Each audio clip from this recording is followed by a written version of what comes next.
Si vous avez accès à un écran tactile pour utiliser Google Classroom et donc à un petit stylet, vous avez l'opportunité, de corriger à la main, en barbouillant, en faisant des notes sur la copie de l'étudiant comme les enseignants le font depuis des siècles. Ça peut être très pratique. Ce que je vais vous montrer à l'instant, ça fonctionne à la fois sur un Chromebook avec un écran tactile et ça fonctionne aussi sur un iPad. Mais sur l'un ou l'autre de ces appareils, le secret, c'est d'utiliser la version mobile de Classroom. Si on cherche le moyen d'utiliser la correction avec le stylet sur la version web de Classroom, la version que tout le monde connaît de prime abord, eh bien, on ne trouvera jamais l'option. Elle n'existe pas. Alors, le secret, c'est d'utiliser la version mobile qu'on peut télécharger sur le Play Store du Chromebook ou bien l'application Classroom si on utilise un iPad. Et encore là, le secret aussi, c'est d'avoir un stylet. Avec le doigt, c'est un peu moins pratique. J'ai envoyé un travail à ma grosse classe de 2 élèves et on va afficher le devoir pour voir ce que ça donne. Les 2 élèves m'ont remis leur travail. Je suis prêt à corriger.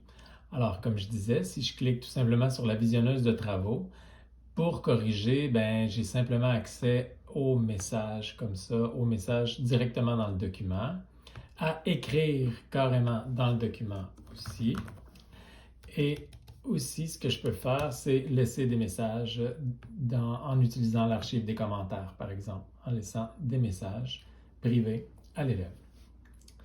Mais la manière que je vais vous montrer à l'instant, c'est d'utiliser l'application. Alors, je lance la version de Classroom, version application.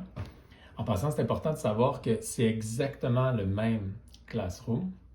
Il n'y a pas de différence entre le contenu en ligne et le contenu version application. Ce qu'on change à un endroit, ça change instantanément ou presque à l'autre endroit. Donc, c'est juste simplement 2 manières différentes d'accéder au même Classroom.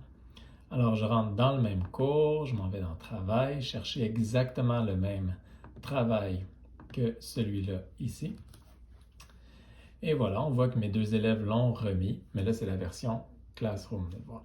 Alors, je commence par ouvrir le travail du premier élève. Ça l'ouvre, quand on utilise la version mobile, ça l'ouvre en aperçu. On n'a pas du tout la même vue de visionneuse qu'on a comme la version en ligne avec plein d'options autour, avec directement la note, avec les commentaires privés. On n'a pas toutes ces options-là. C'est beaucoup plus épuré. On est simplement dans une application comme ça qui est... je vais la mettre en plein écran. On est simplement en aperçu du document. Là, on a 2 options. Soit qu'on ouvre le document dans Drive, donc ça va ouvrir la version Google Docs. On va plus loin, là, on ouvre Drive, tout ça. C'est pas ce qui nous intéresse aujourd'hui, c'est le petit crayon. On clique sur le crayon et là, ça nous donne les options de modification en bas ici qui apparaissent. Alors, j'ai des sections, je peux sélectionner un crayon comme ça et écrire directement ici dans le travail. Je peux surligner, j'ai un feutre et je ne m'attarderai pas là-dessus. Il y a beaucoup d'options. On peut les faire monter comme ça et on peut on a quand même plusieurs options qui sont, par exemple, si je choisis un crayon comme ça, j'ai plusieurs couleurs, différents types de pointes et tout ça. Alors, il y a beaucoup de choses qu'on peut faire. On a même un lasso pour sélectionner des choses qu'on aurait déjà mises et les déplacer, les grossir et les mettre ailleurs, les mettre à l'envers. On a des choix qui sont sensiblement les mêmes choix que dans un Google Keep de dessin.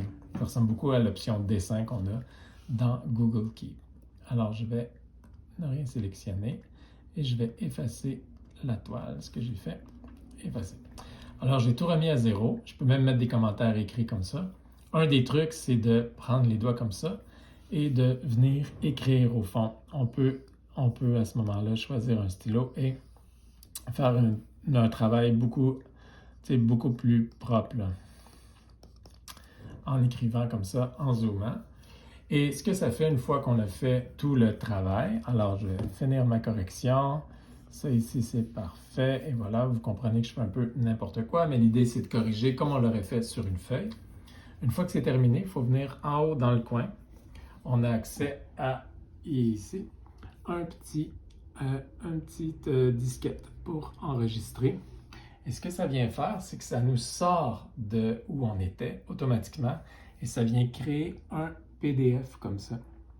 Alors, j'ai l'original du travail qui n'est pas touché, pas barbouillé, il est comme exactement en l'état où l'élève nous l'a remis. Et j'ai le PDF qui s'est créé automatiquement, qui est exactement ce que je viens d'éditer. Donc, si je clique pour aller voir, on voit ce que j'ai fait tout à l'heure, comme barbeau dans la copie de l'élève.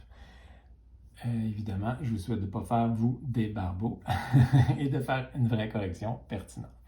Alors là, je me suis occupé de mon premier élève. J'ai mon élève primaire ici et je clique sur mon deuxième élève. Ça fait apparaître son travail ici. Donc, je n'ai pas à me promener plus qu'il faut. C'est déjà prêt à faire le prochain travail. Pour l'exemple, j'ai fait exprès. Je n'ai pas fait exactement le même travail ici. C'est un Google Docs que l'élève me remettait, que j'avais fait une copie par élève.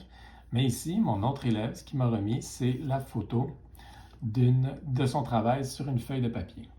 Alors, c'est une photo de basse qualité, tout simple. C'est vraiment l'élève a juste pris en photo son travail avec la caméra du Chromebook, point final.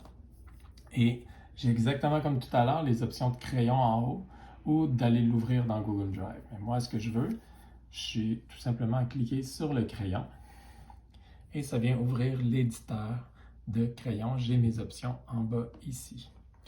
Alors, je vais faire un peu la même chose que tantôt. Je peux venir ici, zoomer et écrire mes commentaires. Voilà. Ça, c'est bon. Ça, c'est bon. Et ça, c'est pas bon. Et super. Voilà. Je ne vais pas perdre de temps là-dessus. Alors, j'ai fini ma correction. Je m'en viens ici. Je clique sur la petite disquette et ça vient enregistrer comme tout à l'heure la version. Là, tout à l'heure, ça a créé un nouveau fichier en PDF qui est une copie du Google Docs, mais version PDF.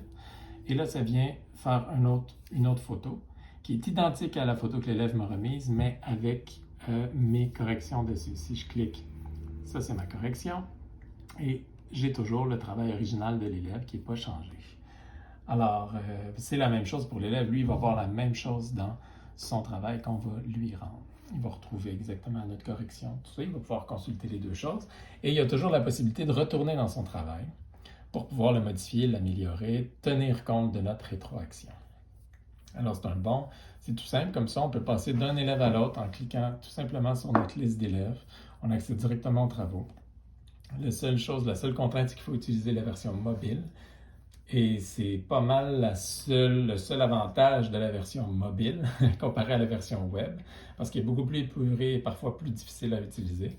Mais il y a presque pas d'avantage à utiliser la version mobile. Souvent, ça devient plus mélangeant, trop épuré pour nous. Il y a plus d'options sur la version web, mais pour la correction, ça vaut vraiment la peine.